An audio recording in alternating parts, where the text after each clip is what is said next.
In this video, I want to talk with you about how to understand natural disasters. The common frame of thought about natural disasters is that they're coming from the earth, that the earth has some sort of power to just destruct itself. People even say things like, we've ticked off the earth or Mother Earth. It's not the earth that's upset.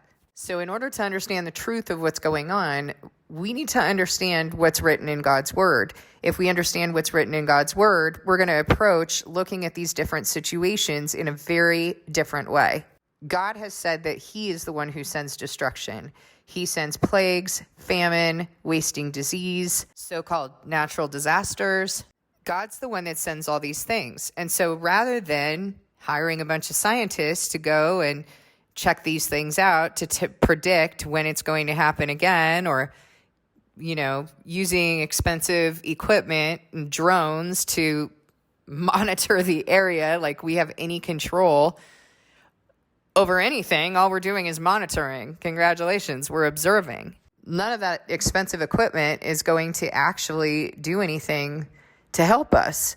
And so right now, at this point in history, a lot of people are really putting a lot of investment into what science is telling us about what's going to happen with things that we call global warming, or the effects of global warming, such as, the rising sea levels, potential tsunamis, volcanoes, fires, drought. But let me ask you something. We have more innovations today, more technology today, more so-called knowledge, which I believe is false knowledge today. Why are we no further? Why are we headed down this terrible path? Why is destruction increasing? If our science is so smart, so powerful, so evolved, why didn't they predict this? How come people didn't get involved sooner? Why aren't they stopping it from happening? But as it is, these things are baffling scientists, and that's not being talked about enough. We just keep pouring more hope, more faith, more trust, and more money into this lie that we've made a refuge. I want to tell you the way that I approach this. Having understood God's heart, having understood what he established, what he said, and that is, when he sends these things, if his people will recognize it, will recognize that he is sovereign, that he's the one who's disciplining us, that he's the one who's sending these things, if his people will turn to him, turn from their wicked ways, humble themselves, repent, seek his face, examine themselves, then he will heal them and their land.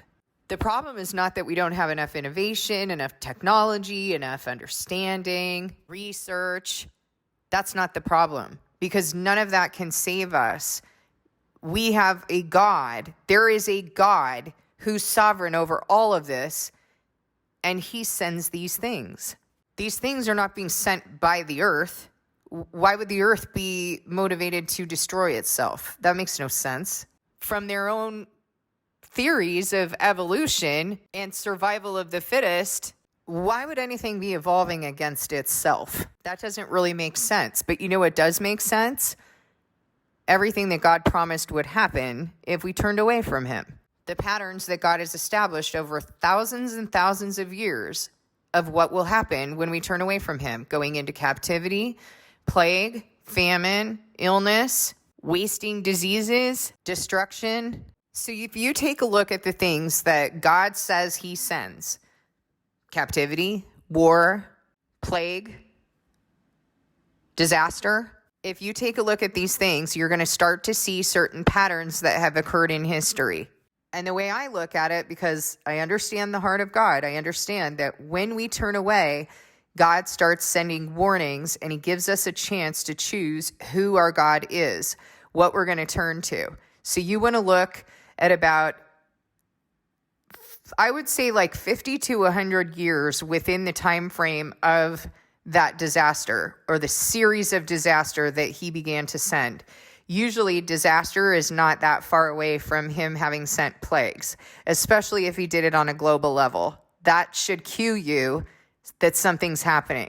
There are no natural phenomena. Like the earth didn't send any of these things. Mother Nature, whoever that is, didn't send any of these things. God sent every single one.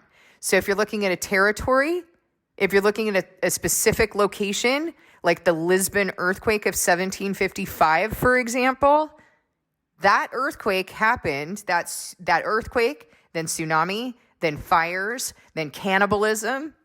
That judgment came on a specific territory, didn't it?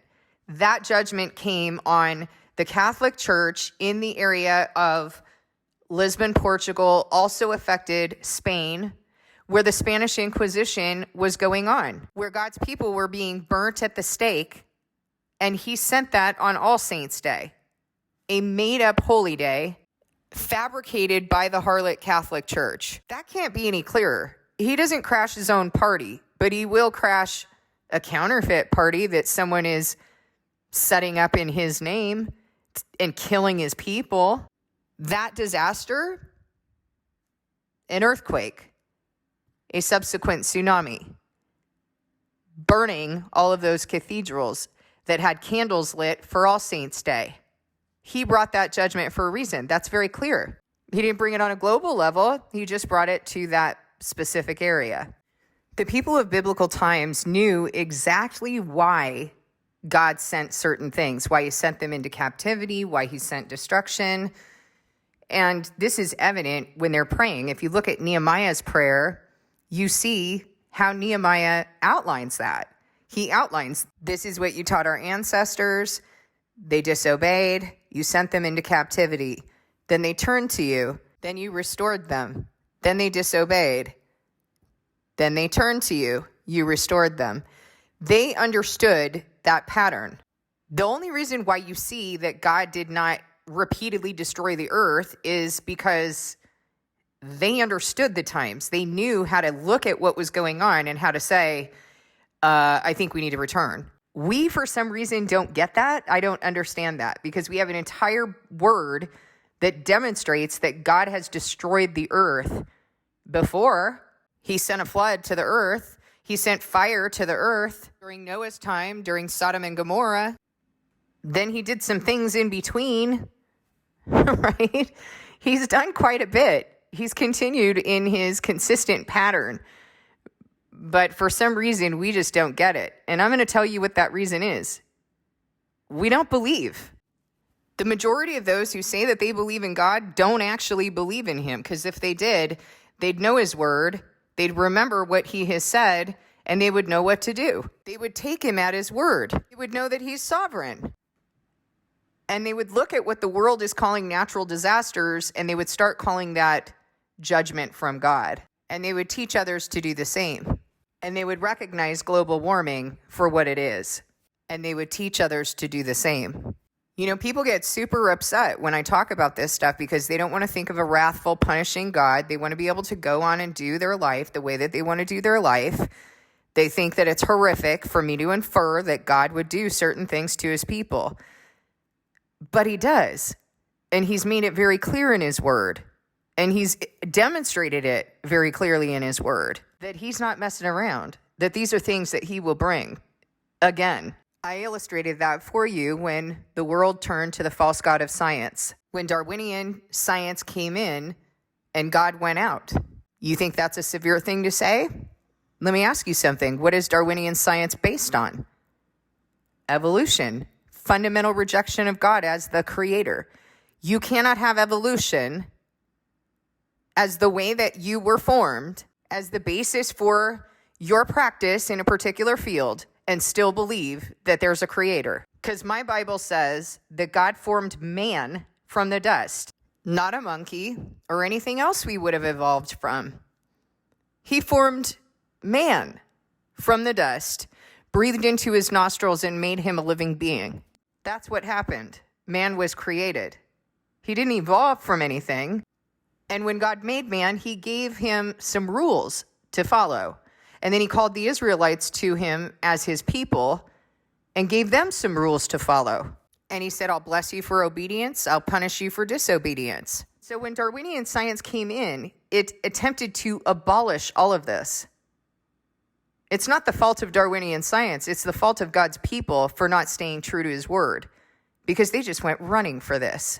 And all those rules that God established, about taking care of one another, loving one another, taking care of the foreigner, engaging in decent behavior towards slaves and one another, went out the window because now there was a different narrative that was introduced. You were not created. You evolved. You're here to compete for resources, and whoever competes the best gets the title of the fittest, right? Survival of the fittest. And God waited a little bit. He waited to see what his people would do. And what did they do? They chased after this false gospel and false God.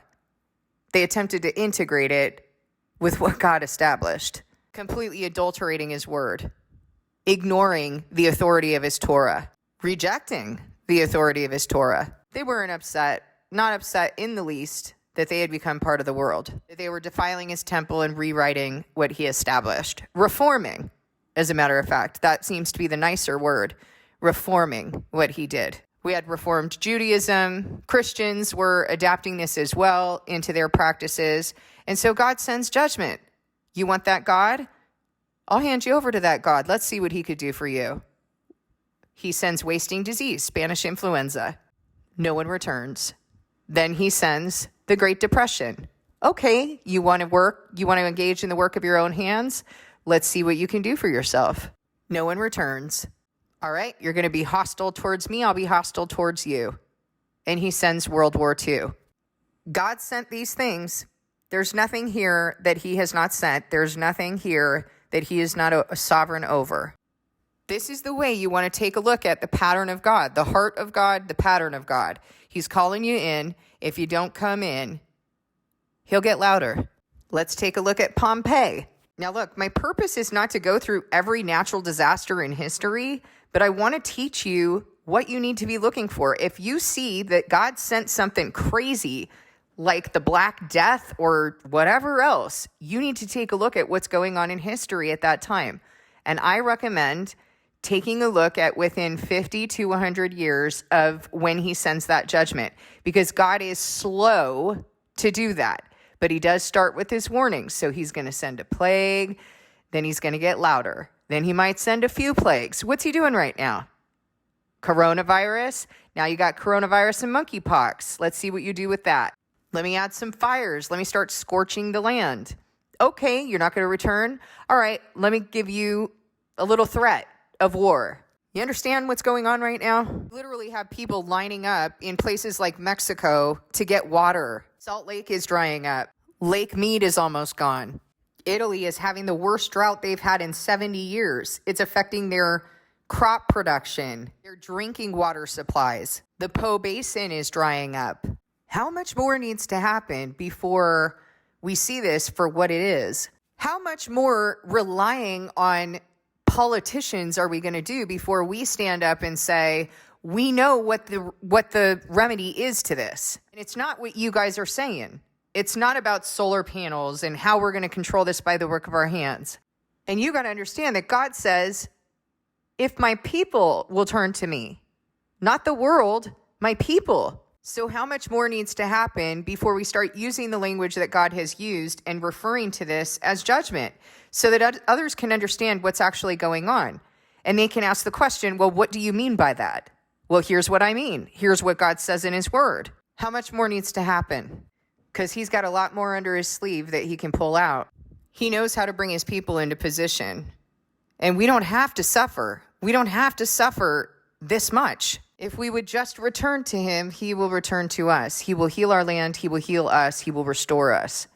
Now let's take a look at Pompeii. So Pompeii, you have this horrific, if you don't know the events of Pompeii, look it up just for your own sake, because it is really crazy. These people were celebrating two festivals. The first festival was to the Roman Emperor Augustus, the deceased Roman Emperor Augustus, who they were making a false god. They were venerating him as a god. The second festival was also paying homage to a false god. So Mount Vesuvius, which is the volcano that erupted and resulted in the deaths of the people in Pompeii, that volcano was regarded by the Greeks and Romans as being sacred to the false god Hercules. So let me just summarize this for you. Vesuvius, which is the volcano that was responsible for these people dying. Horrifically, I might add, that mountain was sacred to their false god, whom they were paying homage to at this festival. They celebrated these festivals with fortune tellers. And when the mountains started to erupt, instead of taking that as a sign that they should get out of Dodge, they took it as a sign of the power of their false god. So, I mean, can you kind of imagine us doing this today? Because I can. Being drunk, the volcano starts erupting, they're celebrating to this false god. They think that that mountain is somehow sacred to their god. Oh, he's responding to us. All right. Yeah, that's great. Hail to our false god. And then the wind began to blow in a way that was kind of bizarre for the season. So that time of year, the wind didn't typically blow that way, but it blew in a particular way that ended up blocking the people's chance for escape. So not only are they delaying time for them to be able to get out because they're sitting there going, oh yeah, this is the power of our God. And they just continue on celebrating. But once they realize, maybe we need to get out of here, the wind blows in a particular way and blocks their chance for escape. Now, here's what I find quite interesting is that scientists actually argue they would rather maintain their faith and their hold on the work of their own hands, what they've discovered, than to admit that God actually sent this, that God actually did this, that he commands the storm and the mountains and everything in the earth that he created. They would rather hold on to what they have discovered, which leads them to argue about what time of year this actually took place. No, it took place at this time of year because the wind was blowing in this particular way. It was blowing in a bizarre way. And then the others who hold to it taking place at that time of year say, no, that's just so bizarre that it was blowing in that way. Gosh, the earth is so weird. It's so weird. So is Mother Nature, just so weird. So, right. Rather than recognize this for what it is, that God controls the weather and elements at all times and can do whatever he wants in a season, historians would rather change their story than acknowledge the power and wrath of the God who has promised for thousands and thousands of years to bring these things on people who pursue false gods and spurn him. Just like we would rather call this global warming than admit that we've spurned God and that we need to return, then admit that God said, these are the things I'm going to send in order to call you back. And if you return to me, then I'll heal you. Nope, we're good. We got it from here, God. We're burning up over here, but we're going to give it a good try. How long do you think he'll be spurned? How long do you think he's going to make the people who are actually returning to him suffer? Because I know God. I know his word, I know his heart, I know what he says, and I believe in him, and I know what this is, and it's not going to stop until we return to him. If you've got any questions about this, take a look at history, do your own research, take a look at what was going on during that time, take a look at the pattern, and you see for yourself if God keeps his promises. You see for yourself what that is. I hope this helps you to recognize the times. I hope it helps you to recognize that God is a God who says what he means and means what he says. He keeps his promises. His word is sure. His patterns are clear. Thanks for listening. God bless you, and I'll see you in the next video.